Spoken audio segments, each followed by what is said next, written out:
Se você é cristão e achou o título deste vídeo inverossímil, ainda tem muito a aprender sobre a mensagem de Jesus. Este é o Visão Libertária, sua fonte de informações descentralizadas e distribuídas. Este artigo foi sugerido e escrito por Marco Batalha, revisado por JJ Liber, conferido por Roberto Pantoja e narrado por mim, Leafar. A luta mais importante que a humanidade tem travado ao longo de sua história é aquela entre liberdade e escravidão, entre produtores e parasitas, entre guerra e paz, entre verdade e mentira. Nessa luta, aquilo em que escolhemos acreditar e aceitar como verdade é essencial. Em última instância, são nossas crenças sobre o mundo que determinam nossas ações. Se acreditarmos em falsos ídolos como os políticos, então continuaremos a cometer os mesmos erros de sempre. Essa luta continuará sendo travada indefinidamente. Para que consigamos vencê-la, os ensinamentos de Jesus são fundamentais. Eles são muito mais radicais do que somos levados a acreditar, pois desafiam o status quo. Se de fato compreendidos, suas consequências seriam dramáticas. Os estados cairiam como peças de um dominó. Todos os estados repousam no consentimento dos governados. Esse consentimento não precisa ser na forma de apoio ativo. Resignação basta. Estados existem porque a maioria das pessoas, de uma forma ou de outra, os consideram inevitáveis. Elas acreditam na mentira de que mesmo que estados sejam um mal, são um mal necessário. Se isso é verdade, toda a mensagem de Jesus é uma falácia. Mas felizmente, isso não é verdade. Há uma alternativa: a liberdade. Procuraremos lhe mostrar nesta série de vídeos que Jesus nos fez um apelo para sermos livres e que a liberdade e a mensagem de Cristo são incompatíveis com o conceito de Estado. Para compreender isso, precisamos voltar no tempo e entender como era o mundo na época em que Jesus Cristo nasceu. Há pouco mais de 2000 anos, o mundo não era tão diferente daquele de hoje. Roma era a nova ordem mundial daquela época. Júlio César havia cruzado o Rubicão algumas décadas antes e Augusto César era ditador por quase 25 anos. Assim como as democracias modernas, Roma havia se tornado um decadente estado de bem-estar social, cujas legiões arrancavam impostos dos cidadãos em troca de supostos benefícios sociais, quer eles quisessem, quer não. Assim como as moedas fiduciárias de hoje são desvalorizadas dia após dia pelos bancos centrais, a moeda romana era depreciada pelo próprio governo, que a diluía com metais sem valor. Tal como hoje, a sociedade romana havia se tornado autoindulgente, apática e obediente à vontade dos ditadores, considerados benfeitores do povo. Roma não conquistou Israel, mas foi convidada a administrá-lo para resolver uma disputa entre dois irmãos que eram da dinastia Asmoneana, sobre quem seria o rei. Esse convite foi feito no ano 63 a.C., pelos fariseus, que demandavam a abolição do reinado asmoneano e a restauração do antigo sacerdócio. Roma atendeu o pedido. Os fariseus, então, abriram os portões de Jerusalém aos romanos e os apoiaram ativamente. Roma era a grande força militar daquele período, e ao apelar para ela, Israel caiu no jugo da Pax Romana. Em troca da prevenção de uma iminente guerra civil e da manutenção da paz, Israel teve de obedecer às ordens romanas e pagar impostos cada vez maiores. Com a cumplicidade e o apoio dos fariseus, o controle romano era implacável e se dava com mão de ferro. Sob esse domínio dos romanos e a influência dos fariseus, Israel se tornou um grande estado de bem-estar social. Os judeus esperavam que o governo tomasse conta deles, assim como nos tempos de dominação egípcia e babilônica. Tal como hoje, as pessoas desejavam aquilo que seus vizinhos possuíam e veneravam supostos benfeitores, esperando que estes satisfazessem seus desejos dentro do sistema do Corban. Oferendas voluntárias aos mais necessitados, bem como sacerdotes caridosos, eram coisas do passado. Assim como no Estado democrático de direito que temos hoje, o incentivo era para que as pessoas se tornassem a pior versão delas mesmas. A preferência temporal era alta, o direito à propriedade privada era constantemente violado. O Estado crescia dia após dia.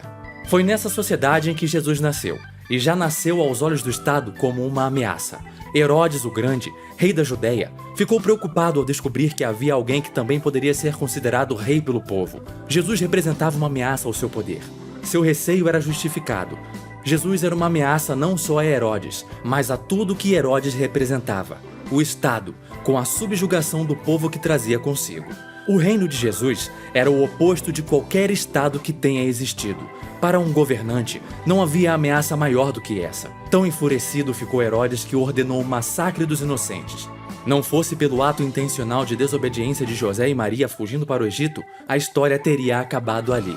Mas a história não acabou. E algumas décadas depois, ele pôde espalhar sua mensagem. Jesus disse que deveríamos tratar os outros como gostaríamos de ser tratados. Ou, nas palavras dele, abre aspas, assim em tudo, façam aos outros o que vocês querem que eles lhes façam, pois esta é a lei e os profetas. Fecha aspas. Esse princípio é conhecido como a regra áurea. Só isso já basta para demonstrar que a mensagem de Jesus é necessariamente anarquista, no sentido de que não devemos nos submeter a nenhum governo coercitivo terreno. E não só isso, mas também anarcocapitalista, libertária, que defende a ética da propriedade privada e o livre mercado. Como estados, por definição, são coercitivos, é impossível que sigam essa regra áurea. Um estado detém o monopólio da agressão em uma determinada área. Assim, um estado permite que seus agentes agridam os que estão sob seu jugo, mas não permite que estes se defendam das agressões perpetradas por seus agentes. Daí podemos concluir que um estado não tem como seguir a regra áurea. Todos os estados devem necessariamente violar o principal mandamento de Jesus para simplesmente existirem. Enquanto a regra áurea pode ser chamada de um princípio cristão, a regra sobre a qual todos os estados são fundados pode ser apropriadamente chamada de o princípio satânico. Faça aos outros aquilo que não quer que os outros lhes façam. É por essa razão que qualquer um que diga seguir os ensinamentos de Jesus deve necessariamente defender a abolição imediata de todos os estados, onde quer que eles existam.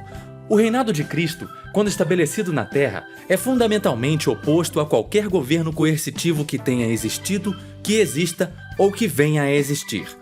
A ética da propriedade privada é a única que, do ponto de vista lógico, é consistente com a regra áurea, já que ela é válida para qualquer pessoa, em qualquer lugar e a qualquer momento. A crítica que alguns fazem à regra áurea, de que os gostos podem ser diferentes e que, portanto, ela é perigosa em mãos erradas, não faz sentido se entendermos que ela diz respeito à ética da propriedade privada.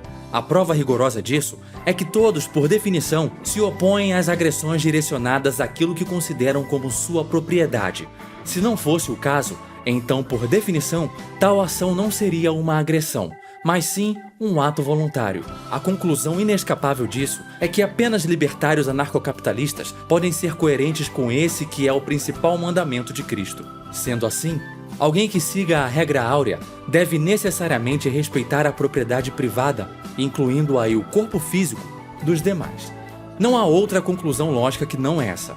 A regra áurea é perfeitamente compatível com o princípio da não agressão, segundo o qual não devemos iniciar ou ameaçar iniciar o uso de violência contra alguém. Logo, se Jesus falou seriamente sobre a regra áurea, e certamente ele o fez, então isso implica necessariamente que ele era um libertário. Quando Jesus diz que esta é a lei e os profetas, ele está dizendo que, em última instância, tudo se resume à regra áurea. Ela engloba toda a ética de relações sociais. Da mesma forma, quando o libertário defende a não agressão, ele está dizendo que tudo se resume ao direito de propriedade privada, ou, seu equivalente lógico, a regra áurea. Além da regra áurea, há uma outra passagem bíblica sobre os ensinamentos de Jesus que demonstra claramente sua posição a respeito da propriedade privada e das trocas livres e voluntárias. É quando Jesus conta a parábola dos trabalhadores na vinha, ou a parábola do vinhedo, em que compara o reino dos céus a uma plantação de videiras. Nessa parábola, o dono da vinha sai para contratar trabalhadores. Abre aspas. Pois o reino dos céus é semelhante a um proprietário que saiu de madrugada a assalariar trabalhadores para sua vinha. Feito com os trabalhadores o ajuste de 1 denário por dia, mandou-os para sua vinha. Fecha aspas. À medida que o dono encontra desocupados e acorda com eles o trabalho, ele vai os mandando para a plantação. Os que são encontrados primeiro vão para a vinha mais cedo e trabalham por mais tempo. Ao final do dia, o dono da vinha chama os trabalhadores e lhes paga o salário acordado, começando pelos últimos e terminando pelos primeiros. Todos recebem 1 denário, tanto os que chegaram depois quanto os que chegaram primeiro. Estes ficam indignados, pois haviam trabalhado muito mais do que aqueles. Abre aspas. Eles trabalharam somente 1 hora e os igualaste a nós, que suportamos o peso do dia e o calor extremo. Ao que o proprietário responde: Meu amigo, não te faço injustiça. Não ajustaste comigo 1 denário? Toma o que é teu e vai-te embora, pois quero dar a este último tanto quanto a ti. Não me é lícito fazer o que me apraz do que é meu? Acaso o teu olho é mau, porque eu sou bom? Assim os últimos serão os primeiros, e os primeiros serão os últimos, porque muitos são chamados, mas poucos escolhidos. Fecha aspas. É impressionante como muitos esquerdistas tentam emplacar a narrativa de que Jesus era socialista.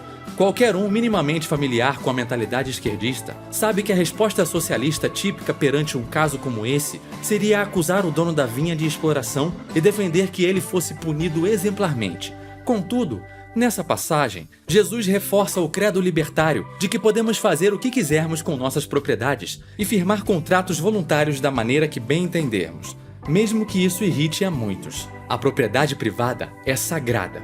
Sendo alguém o proprietário legítimo de certos recursos e mantendo sua palavra nos contratos acordados mutuamente, o seu direito de tomar decisões a respeito deles é absoluto. Governantes e seus asseclas, porém, são violadores contumazes da propriedade privada. Ciente disso, Jesus certa vez alertou seus discípulos, abre aspas, estejam atentos e tenham cuidado com o fermento dos fariseus e com o fermento de Herodes. Fecha aspas. Jesus estava se referindo aí a Herodes Antipas, um dos 3 filhos sobreviventes de Herodes o Grande, o tetrarca da Galileia. Antipas foi aquele que mandou decapitar João Batista. Mais tarde, ele ridicularizaria Jesus antes que ele fosse finalmente condenado à morte pelo governo romano como um criminoso comum. Durante o julgamento de Jesus, Antipas fez a ele várias perguntas, mas Jesus se recusou a respondê-las. Portanto, não só a vida de Jesus começou com um ato de desafio ao Estado, como terminou da mesma forma.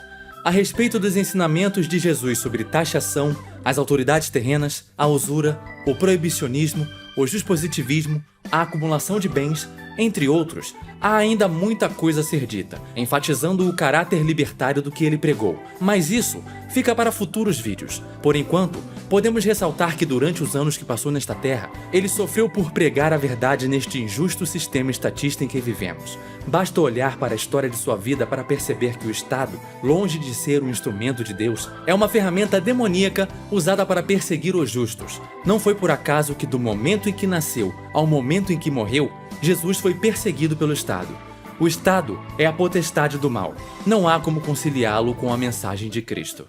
Obrigado por sua audiência. Se você gostou deste vídeo, clique no ícone de curtir abaixo e compartilhe o vídeo em sua rede social. Se você deseja ser notificado de outros vídeos, clique em se inscrever e depois no ícone de campainha.